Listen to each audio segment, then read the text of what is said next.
एक विशेष सूचना मैं आपको दे रहा हूं।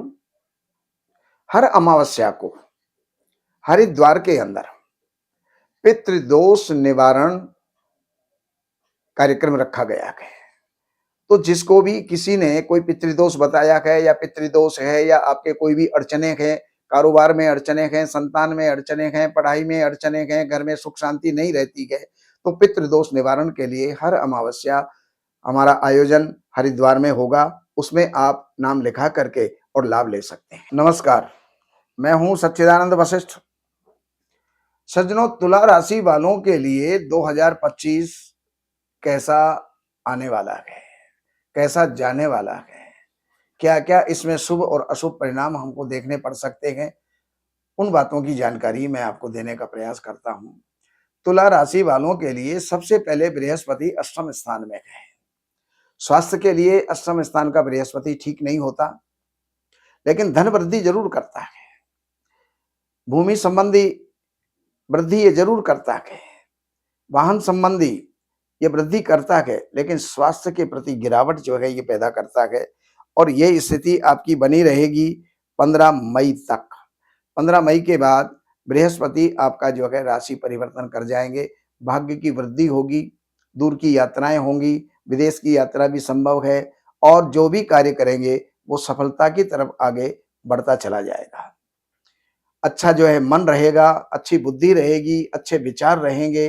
पढ़ने वालों के लिए शिक्षा के अंदर प्रगति और विजय की प्राप्ति निश्चित है।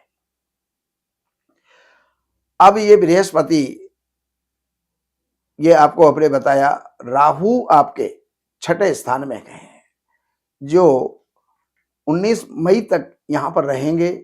तो 19 मई तक का जो समय है ये आपके लिए रोगों का निवारण, कर्जों का निवारण, शत्रुओं का निवारण देने वाला है। लेकिन आपके कारोबार में कहीं ना कहीं कुछ ना कुछ विक्षेप ये जरूर डालेगा, उसका आपको ख्याल रखना चाहिए। घर कुटुंब के अंदर भी कोई ना कोई परेशानी आपको चल रही होंगी, लेकिन वो सारी परेशानियां 19 मई के बाद में वो समाप्त हो जाएंगी। 19 मई को राहु पंचम स्थान में आ जाएगा, लेकिन अब पढ़ने वालों को सावधानी की आवश्यकता है। पढ़ने वाले आलसी हो जाएंगे, प्रमादी हो जाएंगे, काम को आगे से आगे बढ़ाते चले जाएंगे। तो इसके कारण से वो अपने भाग्य के अंदर विक्षेप पैदा करने वाले हैं। बाकी राहु मन को भी थोड़ा क्रोधी और आलसी बनाएगा, तो उसका आपको ख्याल रखना चाहिए।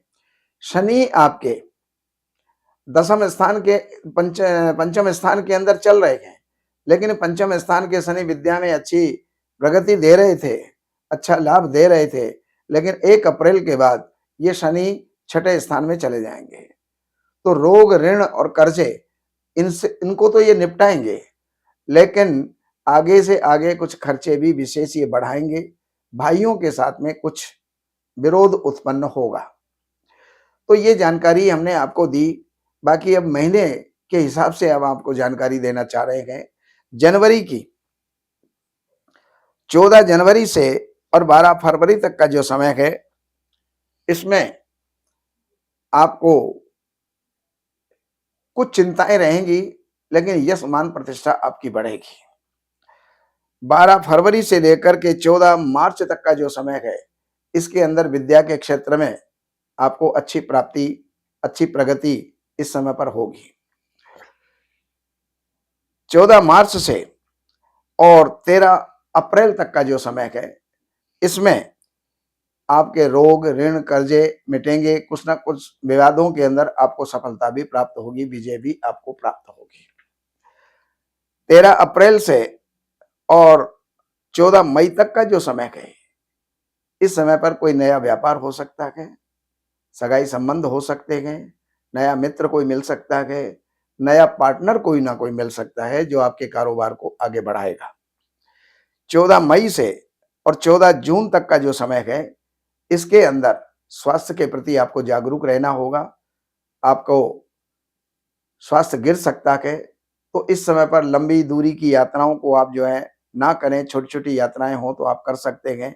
और इस समय पर भी आपको जो है गुड़ का दान या गुड़ जल के अंदर प्रवाहित करवाना या गेहूं गाय को खिलाना, ये कार्य आपको करना चाहिए।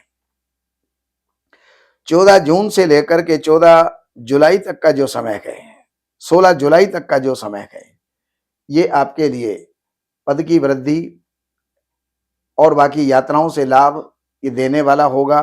ये क्रमशः 3 महीने हैं, यानी 16 सितंबर तक आपको बहुत बढ़िया जाएगा। रुके हुए कार्य जितने भी हैं उनको इस समय पर पूर्ण कर लो, ये समय है आपका।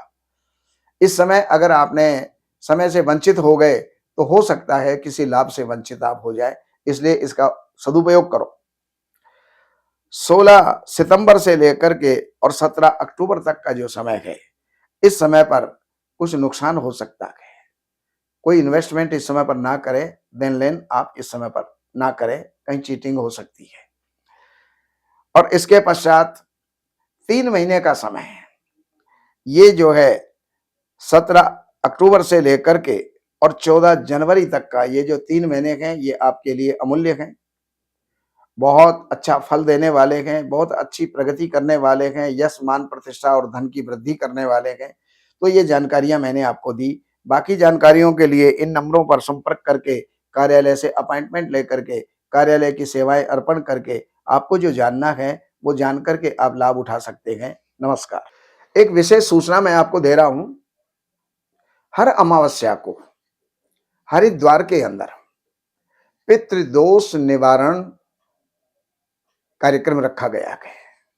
तो जिसको भी किसी ने कोई पितृदोष बताया है या पितृदोष है या आपके कोई भी अड़चने हैं, कारोबार में अड़चने हैं, संतान में अड़चने हैं, पढ़ाई में अड़चने हैं, घर में सुख शांति नहीं रहती है, तो पितृदोष निवारण के लिए हर अमावस्या हमारा आयोजन हरिद्वार में होगा।